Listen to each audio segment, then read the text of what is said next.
sometimes you have to cheer yourself on to say, because nobody else might do it for you, so you really kind of have to. Well, when to we start. when we hear from other people, that's nice. Okay. Yeah. Oh, you did well, son. Or I'm proud of you. Yeah. Blah blah blah blah blah. Well, a lot of people think, well, yeah, that's your parents. Yeah, so you have to tell. Oh, exactly. Okay? That's always the thing. Like, but yeah. But it means a lot more when you actually hear the sound of your own voice saying to yourself, you know what, I did okay. Mm-hmm. There's what we help people understand. There's a big difference between arrogance and confidence. Right. Arrogant people really don't want to be around them. They're obnoxious, actually. Mm-hmm. But confident people you follow. So tell us about gaining confidence, Nick. Well, that's kind of so I give this. I've always had lots of insecurity and issues from my stuttering, because like I was made fun of and harassed constantly through school, and all of those issues, and like I don't. So music was not only what I enjoyed; it was my refuge. So with so much talk in today about bullying, Yeah. and actually the social media thing has just exasperated. It gave people new avenues to Right. do it. The idea. So I'm certain that a lot of folks out there can resonate with the fact of being bullied or being made fun of or maybe being felt less than. And you can share with us how you felt about that, what you feel comfortable with, Nick. Mm-hmm. No, I mean, it is, it's extremely hard, because it makes you think, that you aren't worth, like anything, and it's to have the music, and you can sit there, you can play and say, hey, wait a second, I'm not worthless. I have this. I can play this. I can do this. So it's it music really helped me through everything. So for younger people out there who at times feel ostracized or feel alienated or feel, I hear this so often, Nick, I never fit in. Right. I felt so awkward. I never fit in. Mm-hmm. And that can go a whole lot of ways in a person's life. Right. All right. So what would you have to say? What worked for you? What would you have to say to people like that? People say, get over it, blah, blah, blah, Oh, blah, yeah. blah. But the idea is you dealt with it. You Mhm. accepted it and you dealt with it. Say more about that. That's impressive. Yeah, see, I haven't really, talked about it forever and so long, I haven't thought of it for so long, but it's just like something that you have to do. I mean, there's really no, like magic trick or anything. It's just something, you just, it's like I said, you find, like what makes you happy, you know, and so, like I said, like with me, I took all of my um, emotions, and I channeled it into my writing. You channeled it into your writing. Yeah. Okay. So what often we talk about here is we could speak and talk about people's character defects, supposed weaknesses for 6 months, and things will get worse. Right. So the idea that we ask everyone to inventory their gifts, talents, and their abilities, Right. and then add to and reinforce those and move from positions of strength. So what would you say to a young person out there who may be listening to this podcast who says, "Yeah, I was like Nick." What would you say to them? How would you encourage and support them? What would you say? Well, I suppose you would say, as far as what happened to me in school, um, you need to know that it will end at some point, and I would say around my junior year in high school was around when everyone was growing up and realized, you know, it was wrong to do this, and you know, and everyone was like quit, with it. Most everybody did. Well, it's going on. That hurts. It does, and I also I don't know if this I don't know if this is like I did have to fight um um a lot, which I'm not sure if that even Well, happens much now, or if it's a loud to happen. hmm He, like well, it happened. I Well, Nick, it happened to happens you. right. Let's say I was from a time when like my uh teachers knew what I went through, so if I happened to knock somebody in the mouth, they'd look the other way. Mm. Which I don't know if that's the proper thing to do for a, Well, but we always say that yeah, emotions are neither good nor bad, Nick. right. It's the reaction to them that Hmm. is the issue. Okay, and what I'm hearing from you is you realize that things will pass, and that's your suggestion to Hmm. folks out there. So what we do, we remember our minds. I always ask people to add, I feel this way, and I often ask them to add in this moment or Right, at right. this That's time, true. Hmm. in this present, because our mind tends to, when we grasp onto a feeling or a thought, our minds tend to stretch it out into infinity, like it's never going to end. Hmm. I'm always going to be sad. I'm always going to be angry. I'm always going to be picked on. Right. But if we begin to add those sentences to our thoughts and say, yes, I am upset. Yes, I am hurt in this moment.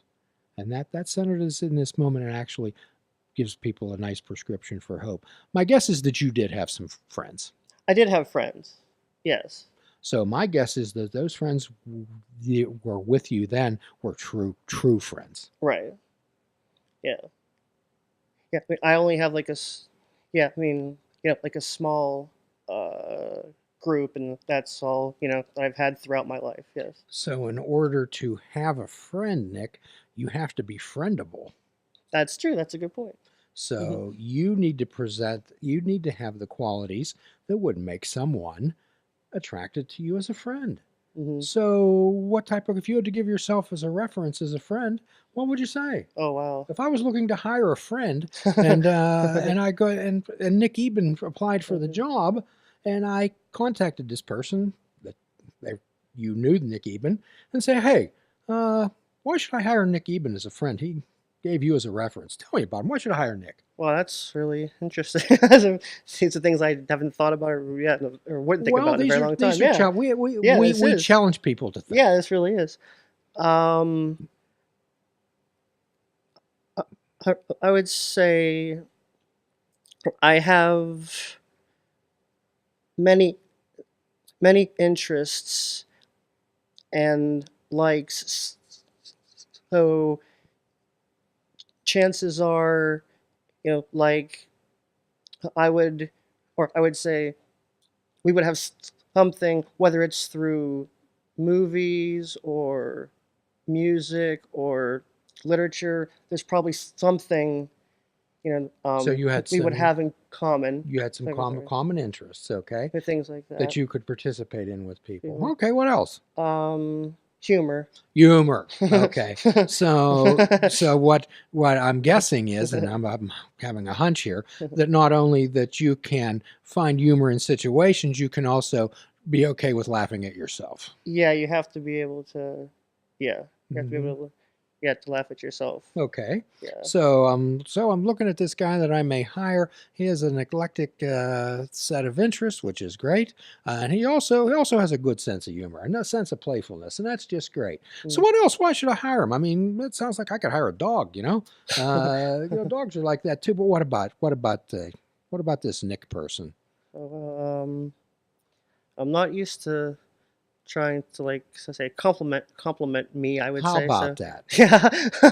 So that's tough to. Well, Yeah. let me ask you. Well, is Nick dependable? Yes. If when I'm hiring a friend, I'm looking for somebody to say, if I'm going to be there, they That's show up. yes, I definitely am if I'm saying I'm at your place at 1 o'clock, I'm probably 20 minutes early. Okay. I'm definitely that kind of person. So you're dependable. Yeah. So also, I'm looking for a friend who's going to tell me the truth. Okay. And sometimes that truth may not be something that I want to hear, but they're just not going to, just blow smoke at me. Okay. Right. They're going to say, when I step out of line, I'm looking for a friend that says, hey, Jim, let's step back and take a look at this. Would Nick be that type of guy? My friends and I are like that with each other. Okay. Yes. Okay. Yeah, we're able to do that. Okay, great. Usually through humor. We'll try to make, try to, make it a little palatable, Our next guest is making his debut here on top of the charts, ready to perform the hit single, You Make Me Smile. Ladies and gentlemen, Nick Eiben!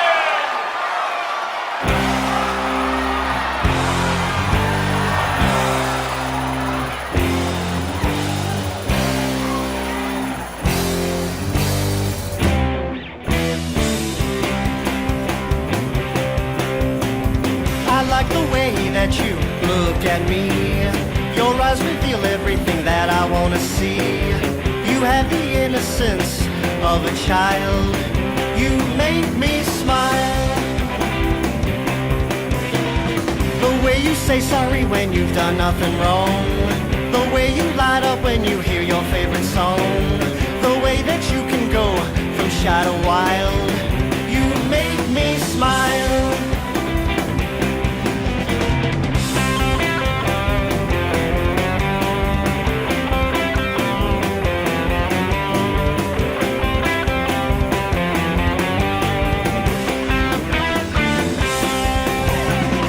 Anytime that I feel alone, all I do is pick up the phone.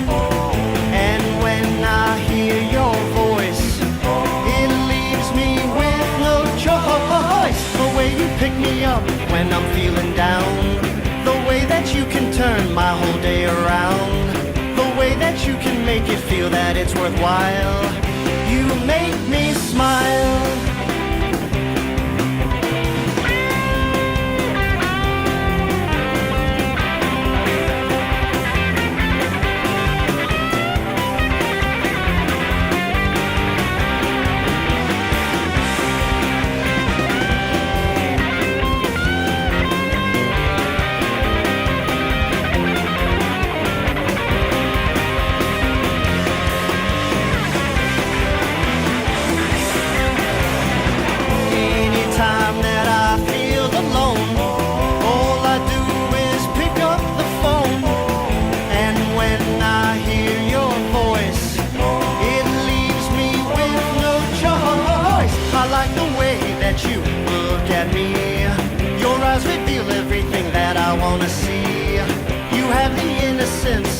Of a child, you make me smile.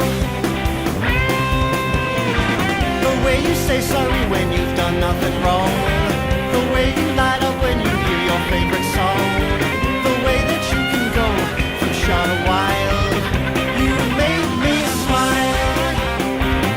You make me smile. You make me smile.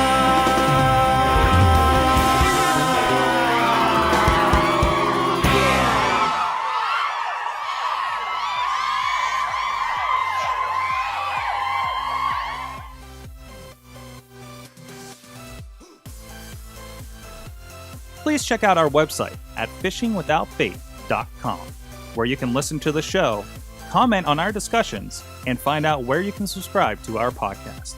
If you're interested in flying the colors of Fishing Without Bait, click the shop icon on our website. We have clothing, mugs, cell phone cases, and so much more. Show the world that you fish without bait.